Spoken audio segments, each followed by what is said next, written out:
I recently started my new job at the local police station, a position I had dreamed of since I was a child. However, despite my 4 years of criminal justice education, I quickly realized the reality of police work was far more than just making arrests. There was a mountain of paperwork to manage. One day, while sitting at my desk, I received a call about a robbery. I responded, 7C74 responding, and rushed to the scene in my patrol car. Upon arriving, a woman named Crystal explained that her purse had been stolen by a man who ran down an alley. The suspect was described as a male around 5 feet 7 inches, 175 pounds, wearing a white t-shirt and blue jeans. The description seemed familiar. It matched a serial abuser we had been investigating. I followed the alley to its end, only to find it was a dead end. I radioed back to the station, reporting what I found and that I'd be returning to complete paperwork. Once back at the station, I began filling out the necessary forms, but hadn't even gotten halfway through when the chief called me in for a meeting. The conversation didn't go as I expected. The chief was unhappy with my handling of the situation and informed me that I would be going undercover. He explained that I would work as an undercover operative, posing as a woman in a specific role. This was at the end of my shift, so I went home, giving myself some time to process the day's events. When I got home, my wife immediately noticed something was off.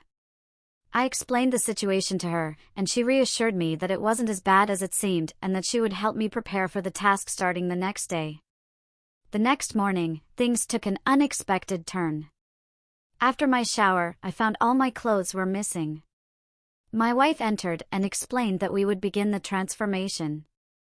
She applied a cream to my body and had me take another shower, this time using cold water to remove all of my body hair. Afterward, she shaved my armpits and applied silicone chest forms to my chest. She also attached a prosthetic to my body, explaining that it would make me appear more feminine. She continued by dressing me in tan pantyhose, a push-up bra, and a low-cut red dress. She helped me into a pair of open-toed heels and began working on my makeup. She shaped my eyebrows, applied cover-up, powder, and bright red lipstick, followed by mascara, eyeshadow, and eyeliner. Lastly, she glued on red fake nails and styled a wig with wavy blonde hair. When I looked in the mirror, I barely recognized myself. This transformation took the entire day, and I went to bed wearing one of my wife's nightgowns. The following morning, I got dressed as she instructed and went to my new assignment. My supervisor gave me directions to a corner of 5th and Warren, where I spent my first day working. I managed to make the most sales of any newcomer. When I returned to the house, my supervisor congratulated me and promised a reward for the next day. The next morning, however, things escalated further.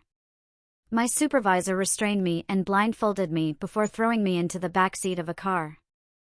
I was dragged out and placed on something flat. Something was placed over my face, and I passed out. When I regained consciousness, my chest ached terribly. The blindfold was removed, and I discovered the reason for the pain. My supervisor had arranged for me to undergo chest implant surgery. I learned the hard way that every action has consequences. I am no longer John Simpson, but now Jennifer Simpson. My wife says she will take time to adjust, but she will support me. In 2 months, I will undergo surgery to complete the transition. As difficult as it has been, I now understand the importance of making the right choices.